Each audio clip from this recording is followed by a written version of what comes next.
You are watching Influence Media, PSI TV, the Netflix of biz brands.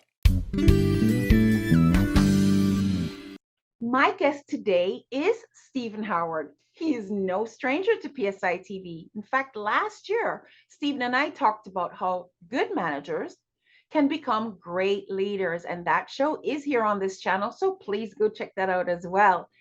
Stephen is the award-winning author of 22 leadership, business, and motivational books, and the editor of 9 professional and personal development books in the Project U series. Today, Stephen is back with us, and we're going to chat about his latest book, Humony, Leadership, Mindsets, Skills, and Behaviors for Being a Successful, People-Centric Leader. Welcome, Stephen. Hey, thank you, Trudy. What a great introduction. Thank you very much.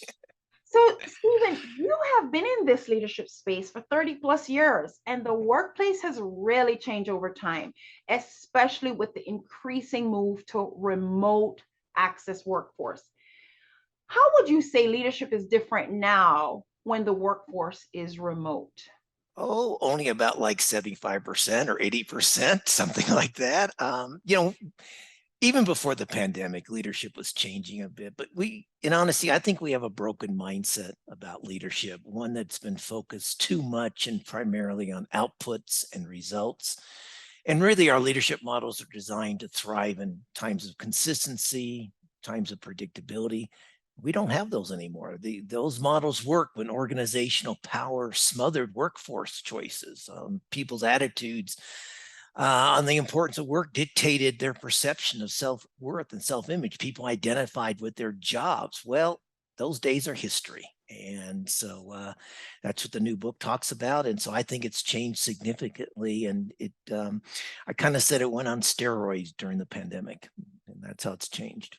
Absolutely. I'll agree with you on that, because before the pandemic, remote work did exist, but not like it exists now, for sure. And I think it's here to stay. It's not going away. No. So for sure. So Stephen, what exactly is humany leadership? By the way, I looked that word up. It does not exist in any dictionary. So I'm assuming you made it up. I coined it, I created it, but I'm hoping it will be in a dictionary in the future. Every year they seem to add 60 or 80 words to the dictionary. So hopefully it gets in there. I had a brainstorm one night. I was sitting on my balcony. Admit I was having a glass of wine, thinking about the draft of the book and trying to think about how leadership has changed, as you mentioned it. And I started writing words down like humanity on a piece of paper, and then I wrote harmony on the piece of paper, and then somehow this light bulb went off. And so I combined humanity, and harmony, and really to create humany, to emphasize the leading of people and the need for leaders to create workplaces of wellness and harmony. And it's funny because as I was writing the book, I would talk to people tell me about the harmony in your workplace. They would laugh at me. They scoffed and said, there's no such thing. We don't have harmony. What are you talking about? And I said, well, I know a couple organizations that do, but not many. And so I think people need more harmony coming out of the pandemic. We need more harmony in our lives. Because think about it. What does harmony mean? We're kicking on all cylinders. We're in the flow. Things are happening. Our conversations with other people are productive. There's a lack of drama. There's a lack of conflict. That's the kind of workplaces that we need. Yes, and there's so much focus on mental health these days, and harmony does speak to that peace, that mental peace factor. So I think that is absolutely important. I'm going to agree with you on there, and I'm going to adopt that word myself, if you don't mind. Please do. Please do. All right. So now, Stephen, historically, you kind of referenced this a little bit, but let's get into it a little bit more. Historically, organizations, the whole focus was the result at all costs, sometimes even at the cost of the human resource. And then we found that history responded, and unions came around and forced organizations to consider their human resource. And Richard Branson has become very famous. He's very celebrated for saying clients don't come first, employees come first. And if you take care of your employees, they will take care of your clients. I'm just wondering, based on what I know about you, based on what we've talked about so far, is that what it means to be a people-centric leader? It does. And it's not people over profits. It's just people before profits. I'm not saying that we have, I'm not suggesting we don't have profitability in our organizations, but, the concept managing people is a 1980s construct. It's why people leave bosses, not organizations. It's no longer acceptable. It's not relevant in today's world. People don't want to be managed. No one wakes up in the morning and says, I can't wait to be managed today. And they certainly don't wake up and say, I can't wait to be micromanaged. So people want to be led. And so what I'm saying in the book, and I think the core concept of what I call humany leadership, is that the leadership skills needed for this post-pandemic world are not technical. They're behavioral. They're powerful skills. There's things like empathy, emotional intelligence, compassion, resiliency, adaptability. And as I say in the book, we need to take away the concept that people are our assets. People are our greatest assets. No, they're not assets. They're not resources. They're not workers. They're not team members. They're human beings. And if we stop and treat them as human beings, then they'll reward us with their productivity. They'll reward us with their innovation, their creativity, their ideas, and perhaps even their loyalty. We'll see what happens. Simon Sinek did talk about okay, I'm having a brain fart, so I'll edit this piece out. That's okay. What did Simon Sinek? He said something. He said two things. I think he said leaders eat last. I think he was that was one of the. It had something to do with the phrase human resources. It may have. I think it had something to do with what you're saying about people aren't numbers, or I can't remember. Yeah, I can't remember now. Yeah. All right. I do say in the book, just so I know you edit this out, but I actually say change human resources to the human capabilities. No, I want you to say that. So let me go say it in this next one, because you kind of mentioned this, but I'm going to. Yeah. Go ahead. So Stephen, Marcus Buckingham is credited with saying people leave managers, not companies. You actually just referenced that a moment ago. So from your perspective, do you actually find that to be true? Oh, most definitely. And although there is a slight change now coming out of the pandemic, people are leaving organizations because of their policies about return to work, about their policies about hybrid work. As you've referenced earlier, Trudy, hybrid work is here to stay. Working from home is here to stay. So definitely people are leaving both organizations and leaders. And here's one of the reasons I think, we talked about human resources a moment ago. In the book, I'm a bit controversial, but I actually say we should redesign the human resource department. In fact, I tell people, fire your human resource department, fire them all, but then hire them back 30 minutes later as your human capabilities department, and take all that process, all that policy work that you dump on the HR department and put it into HR operations, or put it into operations. Let the human resource department or capabilities department be focused on how do you develop talent? How do you get talent to flourish? Different mindset. And I did that on purpose. I really wrote the book because I want people to think about these ideas, think about these changes. I agree. And I actually like where you're going with that. I like where you're going with that. It's going into the next question I do want to ask you. So, considering that recently a lot of companies are struggling to get people to work. You want, and you'll get, again, people who want to work for you. Otherwise, they're going to leave you. I'm going to add something for consideration to that, Stephen, and maybe it's already in your book, but I've always said, and I may have gotten it from somewhere else, but we work to live, we don't live to work. And that being said, those same people who have elderlies to care for, children to care for, other things about life, they would probably not work at all, except that we do need that money, sure, so that we can do the things we love and enjoy and care for. So people are working not to supply or to make the organizations great. They're working because it's an exchange of value, because you need my time and I need your money. We're going to exchange this value. But the only reason why I'm making myself available is because there's things I need money for. And so I'm going to exchange my time for the compensation you're going to give me, but I'm only doing it because this thing matters to me. And if this thing that matters to me cannot be factored around the job I have, I'm going to look for a different job, even if I love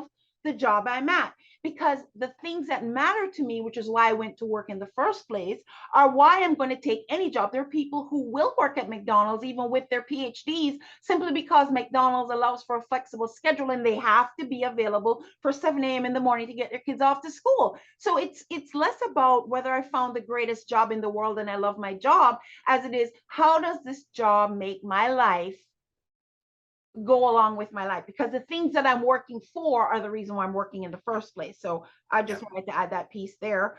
You want to add anything to that? Take it. No, you're absolutely right. And so in the early statistics, in the early days of the Great Resignation, people were actually taking jobs with less money, so they could take care of those responsibilities. So they're saying, look, I don't need the latest mountain bike. I don't need a new car every 3 years. Maybe I'll go every 4 years, 5 years. So people are making lifestyle choices, still focusing on those priorities that you just talked about, the really important, the top tier priorities. But the secondary priorities, you know what? I'd rather have a job where I have the flexibility so I can take care of those top tier priorities. And most importantly, the one thing you didn't mention in there, take care of my own health, reduce my stress, reduce my anxiety. If I'm stressed out, if I have high blood pressure, if I'm going to be hospitalized with cardiac arrest, I can't take care of the people I love. So why put in 60 hours a week and me end up in the hospital and somebody else has to take care of me when I have those other responsibilities? So you're on the right. Interesting. Just today, Trudy, as we're recording this, I think it was one of the Federal Reserves came out and said Americans are saving 60 million hours a day in commuting time by not commuting back to the office place or factories, wherever they were working, the workplaces. 60 million hours a day. And the majority of those hours are going towards what we just talked about, towards the responsibilities, towards relationships with other people, towards having more time with friends and family, and not necessarily putting in work in like second jobs. So very interesting statistics and supports what you just said. So, and I'm going to add to that too, Stephen, because I actually came across scientific data from a research paper, and they were actually saying that people were actually experiencing burnout through COVID.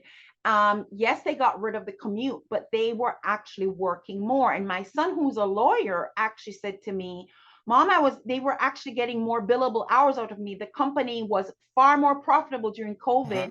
And what was happening was that because these lawyers, my son being one of them, did not have the commute, they actually worked more. Now, so there was statistics, there was data coming out saying that there was this burnout, but really what I think is people are just trying to adjust to, wow, I have this extra time. And you know, and they're coming to a whole new identity. And I think COVID also they lost so many people. Some people got sick themselves. And so I think that focus on self-care that you mentioned has really stepped forward. Mental health has stepped forward, that whole self-care. And so even though COVID and getting rid of the commute did make people work more and seem to be more productive, I think they're also realizing, hey, I don't need to burn myself out for this company. They're now talking about this quiet quitting. And the quiet quitting is coming around this whole concept of, you know what, I've given you your 40 hours and I need time for me. Do you have something to say to that? It's not only that, it's also, you pay me for 40 hours. And I think that's a mindset they'll have to change. I think we need to pay people for what they do, not just the hours they put in. On top of that is, look, the quiet quitting is you pay me to do a job. I'm a copywriter. You ask me, okay, I'm going to write copy for whatever you assign me to. Now you want me to, for instance, teach a class on advertising. No, that's not my job description. And I'm not going to put in extra hours if you want me to, teach a class at night to other employees about advertising. That's what quiet quitting is also partly about. I'm not going to go beyond my job scope. And that's it. So quiet quitting is kind of like, you pay me 9 to 5 or whatever it is, and that's all you want to pay me for, then that's all you're going to get out of me. Yeah, I think the old days of, the organizations feeling they had the power and people were going to quiver if they were going to lose a job is over. I think that absolutely is over. Yeah. So this is an interesting conversation for me, Stephen. This is a topic I could talk about all day. Now, motivation. You are a motivational leader to some extent. You're in that motivational space. You co-authored and edited motivational books as well. But motivation gets us going, but it doesn't really keep us going. So What would you say it takes to get a leader to develop the discipline of consistency and to consistently be a good leader? Wow. Talk about a long conversation. um, Discipline, it's always self-discipline. Motivation is self-motivation. When I coach leaders, I mentor leaders, I say, look, you can try and motivate others, you can try and inspire others, you can coerce others, you can threaten others. They have to make the decision to change themselves. Well, the same applies to you. You have to make the decision, be motivated. You have to make the decision, be dedicated. Interesting, as a related to what you just talked about, I talked with a leader the other day who had read the book, and he said, I would love to implement this, but I don't think my CEO wants to do, he won't change. My CEO's stuck in the mud. I said, don't worry about your CEO. What can you influence? You run a department of 60 people. Be a Humony leader for those 60 people. Two things will happen, or three things. One, you'll feel better about yourself. Secondly, your department will get great results if you change your leadership style to be a Humony leader, and you're going to be seen either within the organization or outside the organization as a highly successful leader. So you're either going to get promoted within your company, or quite honestly, you're likely to get recruited by another company that is probably a better environment for you. And he just absolutely says, you're absolutely right. And he's made that dedication. He's going to do the discipline to implement the ideas, the strategies, the tactics that I have in the book. And I think that's what this is all about. I mean, leaders, if you read the book, I honestly believe this, you will and implement the ideas, you'll become a leader who's admired, a leader who's trusted, a leader that people will look to for motivation, for coaching, for direction. You'll end up with a really rewarding, fulfilling career. And that's not just in the workplace. You're going to be recognized by your family, by your community as a leader who's trusted, a leader that we want to look to for motivation and for coaching. So I think there's a lot to be gained from this, quite frankly, even if the organization doesn't gain, even if the organization doesn't change. So, going off of that, Stephen, and I feel like we're going over time, but I don't care. Because like I said, this is a topic I just so love myself. Leaders are, we are, if we don't categorize and compartmentalize our lives and say, well, I'm a leader at work, but if we're leaders, we're leaders all the time. And so we're not really we may just reflect that leadership in a different manner if we're leading at home, leading at church, leading in a workplace, leading in a club, leading an athletic experience. It doesn't matter. If we have that leadership ability, it's going to flow through. And so what you're talking about, if they're not recognized by their organization because they have blinders on, the CEOs are stuck in their old ways, and they're not, welcoming these new strategies. Yes, I believe that it will still shine. People are going to talk about them. What I'm going to encourage people to do as well is to track their data, because unfortunately, if leaders are just leaving all that data to the organization they're in, and they are not, like, I know when I left Air Jamaica, which was a large corporation I worked for, I was able to leave saying that when I went into the organization, I was in charge of their loyalty program, and it was a shamble of a program. But when I left, I had grown the leadership, the membership by 212%. I had added these code share, blah, blah, blah. In other words, when they leave, if they leave, even for them to be recognized, the days of hiding behind the corporate banner, we almost have to have personal branding.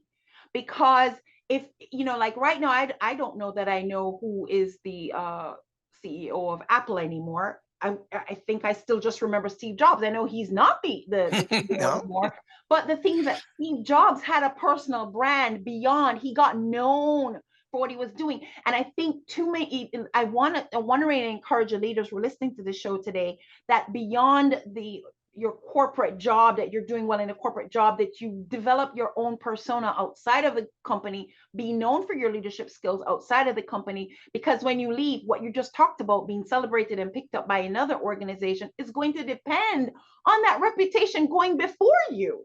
Absolutely. So it cannot just be hidden behind the organizational brand. You somehow have to get known as yourself for doing what you do. So I just throw that out there. And look, everyone's a leader. And I wrote the book. You know how I define a leader? if you're leading people. So it doesn't matter if you're a supervisor, a first line leader, or an entrepreneur or a CEO, if you lead other people. But quite frankly, everyone's a leader because everyone has to lead themselves. We all have to lead ourselves. But we lead families, as you said, you lead your church groups, you lead your athletic groups as well. You know, in honesty, and it'd be a little philosophical here though, but to create a better world, we must be better leaders, and we have to be better people, but also better people leaders. And so that again is at the heart of what I'm talking about here is we can all leave the world a better place for our children and our grandchildren to inherit. And I think if nothing else, I'd love that to be on my tombstone. I mean, I think most people would. I mean, if I leave this place a little bit better than when I came in, then that would be nice. Here's a metric. You talk about metrics organizations. Here's one that people don't measure, but I think they need to. They measure, as you said, employee attrition across the organization. I'm gone into organizations that start measuring that attrition by the leader. And you're going to find a bell curve, and you're going to have some leaders who have like 25% employee attrition. And when you have Humony leaders, you're going to have Humony leaders with 5% employee attrition. And who do you want to promote up the ranks? And unfortunately, in the past, we promoted that first person because they were aggressive. They were that powerful leader. They were do it my way or the highway leader. They claimed all the results, but they lost all the people. But measure your attrition by leader, not just by department or geography. That's going to be an eye opener for people. I agree. And is there anything else you'd like to share before we go, Stephen? Something? No, I'm passionate about this. I appreciate your passion about this. I mean, like I said, this is not just for the workplace, as you eloquently elaborated there. It's about your life, about leading for things that are important to you in your life. So I hope this resonates with your audience. If anybody's interested, I'm happy to talk. You can reach me through my website, Humony Leadership. You can find me on LinkedIn at Stephen Howard, Greater Los Angeles area. But yeah, reach out to me. I'll send you my calendar link. I'd love to have a 20-minute conversation with somebody. I'm not going to try and sell you anything. Just talk about this. Talk about what the differences would make in your life. You know, one of the things I say, you know, I'm just going to read it off the back of the book here. I said, become the leader and the human that your organization, that your family, and your community needs. And I hope that people take that to heart. There you have it, folks. Stephen Howard, my guest today, my returning guest. And he is the author of a brand new book, Humany Leadership, Mindsets, Skills, and Behaviors for Being a Successful People-Centric Leader. And you can find Stephen at Humany Leadership. Now, I am going to put that in the comments because in the comments, because I don't want you spelling that wrong now. It's its own coined word, humanyleadership.com. Thank you so much, Stephen. Thank you, Trudy. Great conversation. Appreciate you.